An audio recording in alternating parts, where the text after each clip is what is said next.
Welcome to Kenton's videos. Enjoy the video. You start by choosing the minimal set of tools you need and then act. Install a code editor and runtime for Python or Node. Once done, create a project folder and initialize Git so your work is tracked. Make sure to create a simple README and push an initial commit to a remote repo. This preserves progress. Next, scaffold a single file main, py or index.js and write the first hello world so you confirm the toolchain actually runs. You now build the middle of the process. Decompose the feature into small functions and implement one at a time so changes are simple. Once you write a function, add a unit test and run it immediately to catch errors fast. Use the debugger to inspect variables or add concise logging when needed.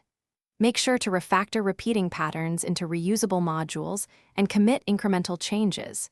If a test fails, read output carefully and adjust the smallest piece of code that caused the failure. You finish by validating the whole system, run integration tests, fix lint errors, and create a release build or package. Once done, deploy to a staging environment and exercise the main flows. Confirm inputs and outputs match documented examples.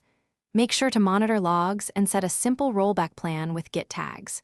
If something breaks, first reproduce the error locally, check recent commits, and roll back to the last known good commit while you diagnose the root cause. This preserves uptime and data integrity. Thanks for watching. Consider subscribing if we helped you.